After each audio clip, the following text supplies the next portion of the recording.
Welcome back to Trust Your Oats. In our last episode, we talked about the final hurdle of gluten-free verification, the science of batch testing, and why the purity protocol is the only way to truly eliminate the hotspot problem. But today we are zooming out. We are looking at the bigger picture of how our food is grown and how we, as consumers, can verify the claims made on the packages we buy. If you walk down the aisle of any grocery store today, you are bombarded with badges and labels.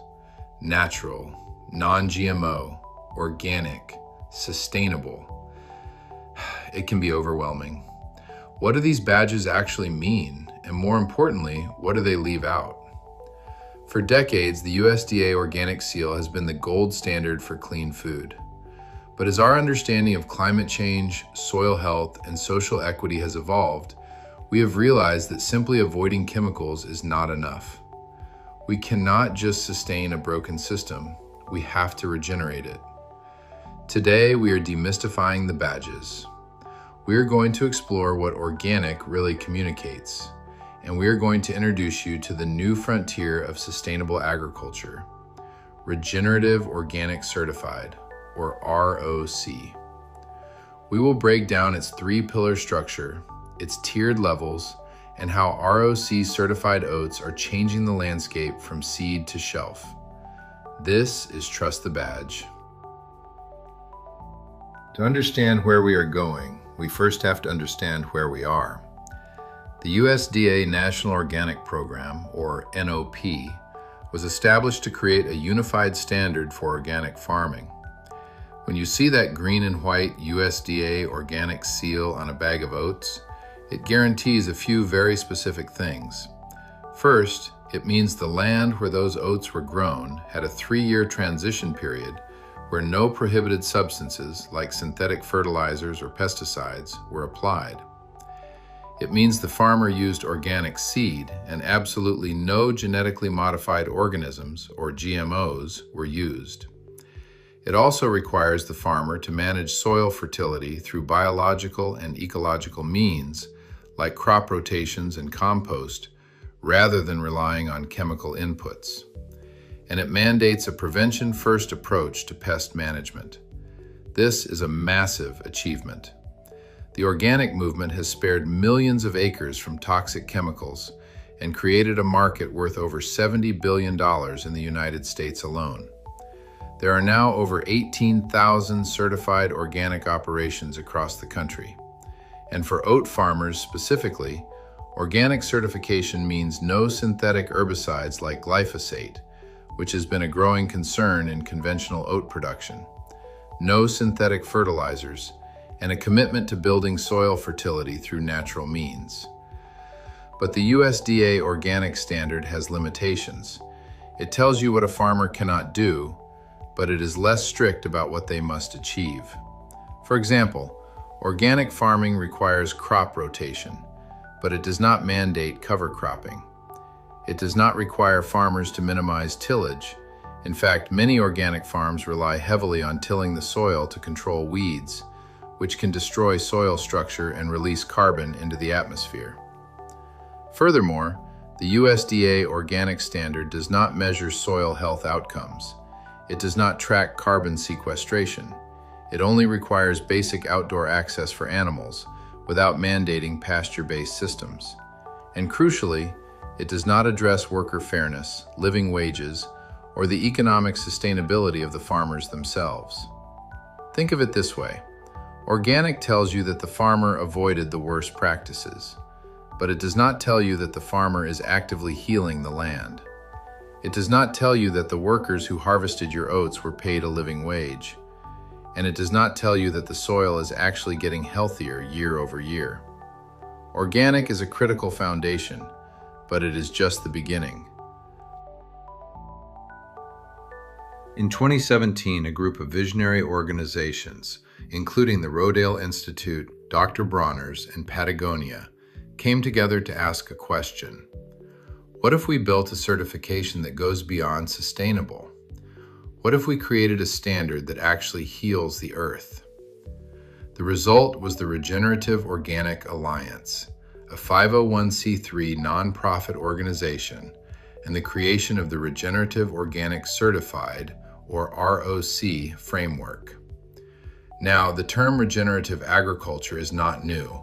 It was first introduced by Dr. George Washington Carver and later popularized by Robert Rodale of the Rodale Institute, who coined the term regenerative organic to distinguish a kind of farming that goes beyond merely sustaining a system, it actively improves it.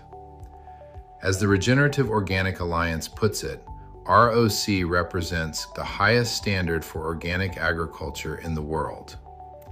ROC uses the USDA Organic standard as a baseline. You cannot be ROC without first being certified organic. But from there, it adds stringent requirements across three major pillars.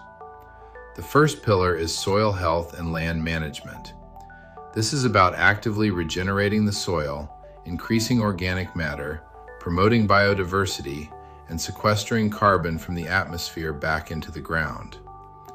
It requires practices like mandatory cover cropping, keeping the land covered with living plants year-round, diverse crop rotations, minimal soil disturbance through low or no-till methods, and the use of compost to feed the soil microbiome. Remember what we discussed in our Trust the Soil episode? The mycorrhizal fungi, the bacterial networks, the billions of organisms in a single handful of healthy earth? ROC's first pillar is designed to protect and expand that living universe beneath our feet. The second pillar is animal welfare. ROC requires that animals are treated with respect, guaranteeing the 5 freedoms of animal welfare: freedom from hunger and thirst, freedom from discomfort, freedom from pain and disease, freedom to express normal behavior, and freedom from fear and distress. It mandates pasture-based systems, limits on transport distances, restrictions on physical alterations, and strictly prohibits concentrated animal feeding operations, or CAFOs. Now, you might be thinking, what does animal welfare have to do with oats? In a regenerative system, animals are often part of the rotation. Grazing cattle or sheep on oat fields after harvest returns nutrients to the soil, breaks pest cycles, and builds organic matter. The animals and the crops work together. The third pillar is farmer and worker fairness. This is the social justice component that is missing from almost every other agricultural certification. ROC requires fair pricing for farmers, living wages for workers, safe working conditions, freedom of association, and capacity building. It prohibits forced labor and child labor, and it demands transparency in business practices. This pillar recognizes a fundamental truth. You cannot have a sustainable food system if the people who grow the food cannot sustain themselves. A farmer who is barely surviving economically cannot afford to invest in long-term soil health. A worker who is exploited cannot care for the land with the attention it deserves. These three pillars, soil, animals, and people, are inextricably linked. You cannot have a truly regenerative system if you are exploiting the workers or if you are ignoring the welfare of the animals on the land. This holistic approach is what makes ROC fundamentally different from every other certification on the market. One of the most unique aspects of the ROC framework is that it is not a simple pass/fail system. It is designed to encourage continuous improvement. The certification is structured in 3 tiered levels: bronze, silver, and gold. Bronze represents foundational compliance. It is the entry point for operations beginning their regenerative journey. It requires meeting the organic baseline plus basic regenerative practices, basic animal welfare assurances, and basic social fairness protections.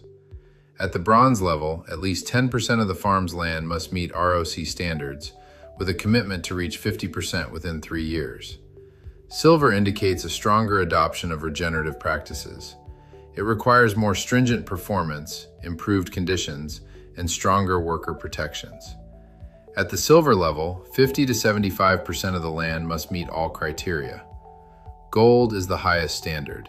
It represents the most ambitious practices and outcomes across all 3 pillars. To achieve gold, 100% of the farm's land must meet all criteria upon certification, and the operation must be a leading example of regenerative organic agriculture. And here is the crucial rule. An operation is certified at the lowest tier it meets across all required criteria.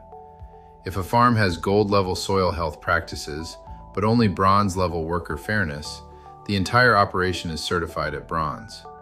The weakest link determines the overall tier. This ensures that farms cannot simply excel in one area while ignoring the others. It demands holistic, systemic change.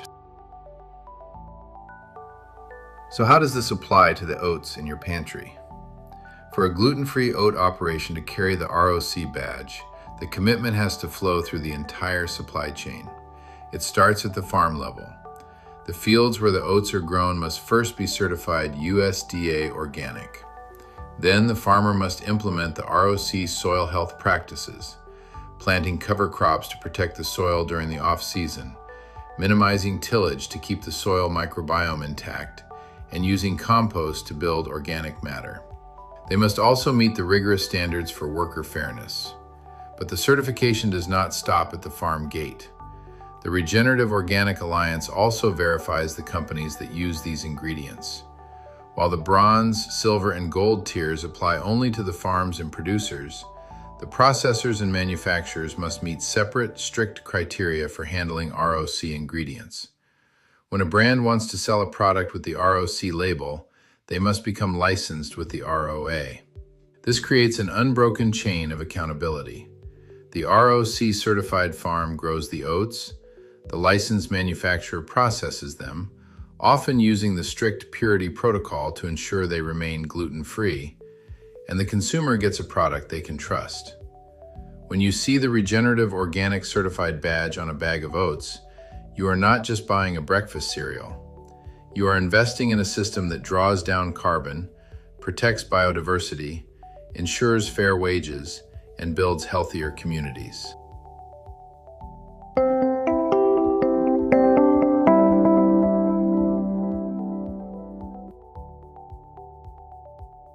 Trusting the badge means looking beyond the marketing buzzwords.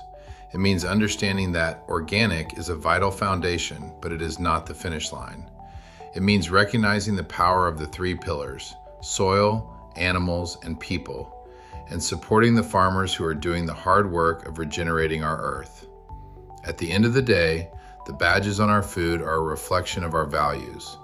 When we choose Regenerative Organic Certified, we are choosing a future where agriculture heals rather than harms.